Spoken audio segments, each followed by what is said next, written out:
আজকে ভারতের পার্লামেন্ট চত্বরে নজিরবিহীন ঘটনা ঘটেছে। সেখানে বিরোধীদের সঙ্গে সরকারি এমপিদের হাতাহাতি হয়েছে। এমন পরিস্থিতি যে দুইজনকে আইসিইউতে যেতে হয়েছে।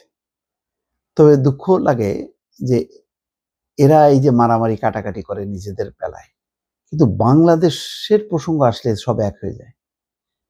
খুবই দুঃখজনক যে প্রিয়াঙ্কা গান্ধী তিনি একেবারে রীতিমতো বাংলাদেশে সংখ্যালঘুদের অত্যাচার হচ্ছে ব্যাগে লিখে যেভাবে ফিলিস্তিনিদের পক্ষে তেমনি বাংলাদেশের সংখ্যালঘুদের পক্ষে তিনি নামলেন, অথচ পুরো ফেক একটা অবস্থান থেকে। অর্থাৎ বিজেপিকে কাউন্টার করার জন্য এরাও হিন্দুত্ববাদকে উস্কে দিচ্ছে, নির্যাতন হচ্ছে এই কথা বলছে। প্রিয়াঙ্কা গান্ধীর মতন মানুষও, প্রিয়াঙ্কা গান্ধীকে অনেক আপডেট মনে করতাম, তারা একবারও চিন্তা করলো না যে বাংলাদেশের এই পরিস্থিতির নেপথ্যের কারণটা কি। নেপথ্যে যে গণতন্ত্রহীনতা এবং ফ্যাসিবাদ স্বৈরতন্ত্র, একবারও কেন রাহুল গান্ধী না প্রিয়াঙ্কা গান্ধী কেউ উল্লেখ করছে না।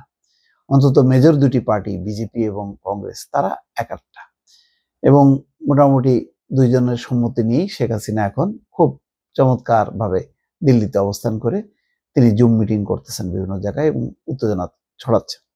কিন্তু তারা আবার নিজেদের মধ্যে কি পরিমাণ মারামারি কাটাকাটি করে তার একটি ঘটনা দর্শক দেখেন। যে ভারতের নয়াদিল্লিতে পার্লামেন্ট প্রাঙ্গণে বিরোধী দলের সংসদ সদস্যদের সঙ্গে ক্ষমতাসীন ভারতীয় জনতা পার্টির সদস্যদের হাতাহাতির ঘটনা ঘটেছে। এই সময় বিজেপির দুজন এমপি মাথায় আঘাত পেয়েছেন। তাদেরকে নয়াদিল্লির রাম মনোহর লোহিয়া হাসপাতালে ভর্তি করা হয়েছে। সেখানে নিবিড় পর্যবেক্ষণ কেন্দ্রে অর্থাৎ আইসিইউতে চিকিৎসাধীন আছেন দুই সংসদ সদস্য। বৃহস্পতিবার পার্লামেন্ট প্রাঙ্গণে বিরোধীদের সঙ্গে এনডিএ জোটের সদস্যদের এই সংঘর্ষ হয়। আহত দুজন হলেন ওড়িশার সংসদ সদস্য প্রতাপ সারঙ্গী ও উত্তরপ্রদেশের এমপি মুকেশ রাজপুত।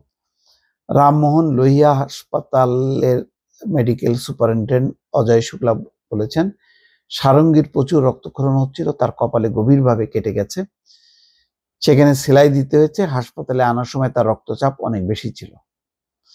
মুকেশ রাজপুতের বিষয়ে চিকিৎসক অজয় শুক্লা বলেন, রাজপুতের মাথায়ও আঘাত লেগেছে, এর পরপরই তিনি জ্ঞান হারিয়ে ফেলেন। তবে হাসপাতালে আনার পর তার জ্ঞান ফিরে আসে। রাজপুতেরও রক্তচাপ বেশি ছিল। অজয় শুক্লা বলেন, দুজনই আইসিইউতে আছেন, আমরা তাদের শারীরিক অবস্থা স্থিতিশীল করার চেষ্টা করছি। ভারতের সাবেক মন্ত্রী বি আর আম্বেদকরকে অবমাননার অভিযোগের পর আজ পার্লামেন্ট প্রাঙ্গণে বিরোধীদের সঙ্গে মুখোমুখি অবস্থানে যান এনডিএর সংসদ সদস্যরা। এতে প্রতাপ সারঙ্গী আহত হন। তাকে কংগ্রেস নেতা রাহুল গান্ধী ধাক্কা দিয়েছেন বলে অভিযোগ করেছে বিজেপি। রাহুল গান্ধী এই অভিযোগ অস্বীকার করেছেন। এই হাতাহাতির সময় আহত হন মুকেশ রাজপুত। প্রতাপ সারঙ্গী আহত হওয়ার জন্য রাহুল গান্ধীকে দায়ী করে বিজেপি সদস্য নিশিকান্ত দুবে বলেন, আপনি কি লজ্জিত নন রাহুল? আপনি গুন্ডাগিরি শুরু করেছেন, একজন বৃদ্ধ মানুষকে ধাক্কা দিয়েছেন। তবে রাহুলের উল্টো অভিযোগ, আমি পার্লামেন্টে প্রবেশ করতে যাচ্ছিলাম, বিজেপির এমপিরা আমাকে বাধা দেন, ধাক্কা দেন এবং হুমকি দিতে থাকেন। পরে কেন্দ্রীয় মন্ত্রী শিবাজি সিং চৌহান ও প্রহ্লাদ যোশী হাসপাতালে গিয়ে প্রতাপ সারঙ্গীর সঙ্গে সাক্ষাৎ করেন, তার স্বাস্থ্যের বিষয়ে খোঁজখবর করেন। সাংবাদিকদের শিবাজি সিং চৌহান বলেন, রক্ত বন্ধ করার জন্য সারঙ্গীর মাথায় কয়েকটি সেলাই দেওয়া হয়েছে। এই হচ্ছে অবস্থা। কিন্তু আবারও শেষ করে এই কথা বলে, নিজেরা মারামারি কাটাকাটি করবে কিন্তু বাংলাদেশের বিষয়ে তাদের অবস্থান পাল্টাবে না। এটাই হচ্ছে আমাদের জন্য দুঃসংবাদ। দর্শক ভালো থাকবেন। আল্লাহ হাফেজ।